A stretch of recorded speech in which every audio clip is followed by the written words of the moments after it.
اعوذ باللہ من الشیطان الرجیم، بسم اللہ الرحمن الرحیم۔ السلام علیکم، آپ کا میزبان محمد واسق۔ آج بات کریں گے پاکستان کی موجودہ صورتحال پہ۔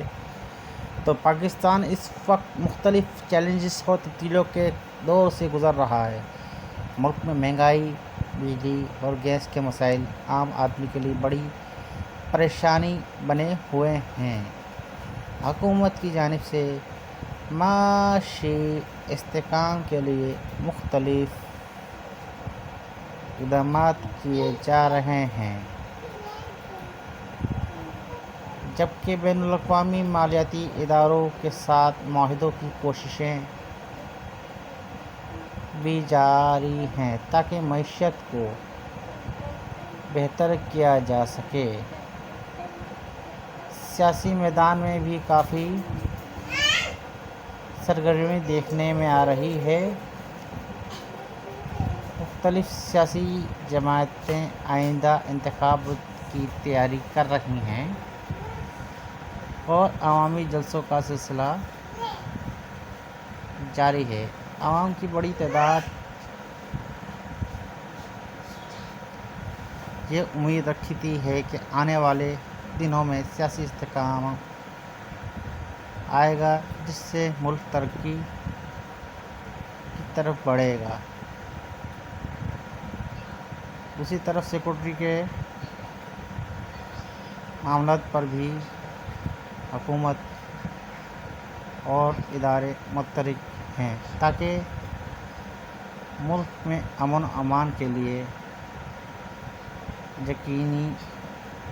امان کو یقینی بنایا جا سکے۔ دہشت گردی کے خلاف کارروائیاں جاری ہیں اور سیکورٹی فورسز ملک کے امن کے لیے اپنی خدمات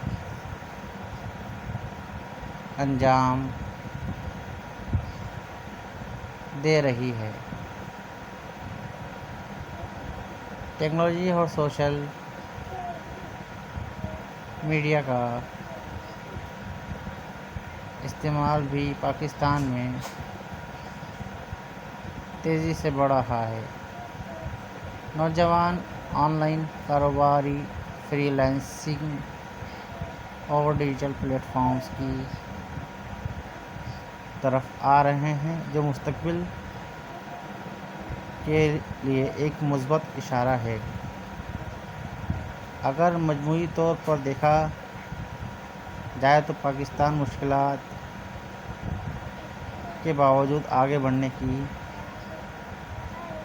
کوشش کر رہا ہے۔ اگر معاشی،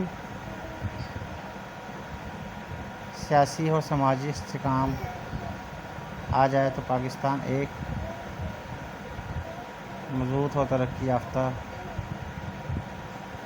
ملک بن سکتا ہے۔ ایسی تازہ ترین خبروں سے جڑے رہنے کے لیے ہمارے چینل سبسکرائب کر دیجیے، لائک کر دیجیے، کمنٹس کر دیجیے، اپنی رائے سے لازمی آگاہ کیجیے کمنٹس کے اندر، اور ہو سکے تو شیئر بھی کر دیجیے۔ آپ کی دعاؤں کو طلبگار محمد واسق۔ پھر ملیں گے آپ سے۔ اللہ حافظ، اپنا خیال رکھیے۔